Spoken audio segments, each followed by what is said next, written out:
اعوذ باللہ من الشیطان الرجیم بسم اللہ الرحمن الرحیم۔ السلام علیکم ورحمۃ اللہ وبرکاتہ۔ Free info T V YouTube channel میں آپ کو خوش آمدید۔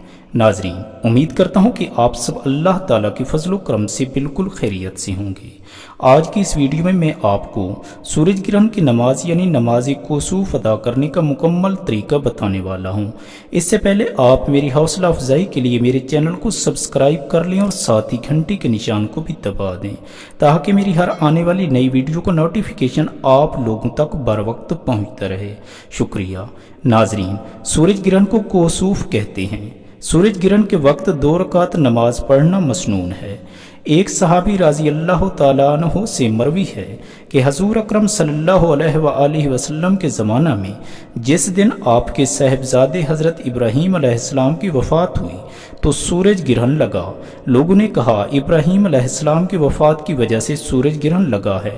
اس پر حضرت محمد مصطفیٰ صلی اللہ علیہ وآلہ وسلم نے فرمایا، بے شک سورج گرہن اور چاند گرہن اللہ کی نشانیوں میں سے 2 نشانیاں ہیں، کسی کے مرنے جینے سے ان کو گرہن نہیں لگتا، پس جب تم ان نشانیوں کو دیکھو تو نماز بجا لاؤ۔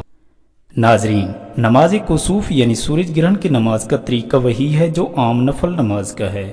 اگر حاضرین میں امام موجود ہو تو کسوف یعنی سورج گرہن کی نماز جماعت کے ساتھ ادا کرنی چاہیے، اور اس نماز کے لیے اذان اور اقامت نہیں ہے۔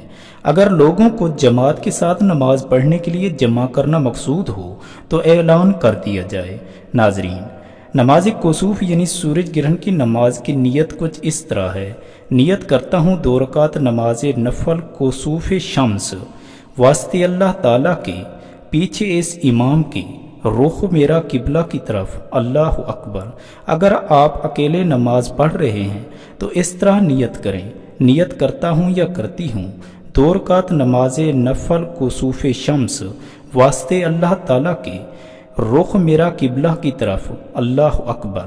ناظرین، اس نماز میں سورہ فاتحہ یعنی الحمد کے بعد سورہ بقرہ یا اس جیسی بڑی سورت پڑھنا یعنی طویل قرات کرنا اور لمبے لمبے رکوع اور سجدے کرنا مسنون ہے۔ یعنی آپ کو جو بھی لمبی سورت آتی ہو آپ سورہ فاتحہ یعنی الحمد کے بعد وہ سورت پڑھیں، اور اس نماز میں قرات آہستہ آہستہ اور ٹھہر کر کی جائے، آہستہ آواز سے کی جائے۔ ناظرین، سجدے اور رکوع کو بھی آہستہ آہستہ اور ٹھہر ٹھہر کر ادا کیا جائے تاکہ رکوع اور سجدے بھی لمبے ہو جائیں۔ 2 رکعت نماز ادا کرنے کے بعد آپ قبلہ رخ بیٹھ جائیں اور اللہ تعالیٰ کی بارگاہ میں دعا کے لیے ہاتھ اٹھائیں۔ آپ جو بھی دعا مانگیں گے انشاءاللہ تعالیٰ ضرور بالضرور قبول ہوگی۔ دعاؤں میں یاد رکھیے گا۔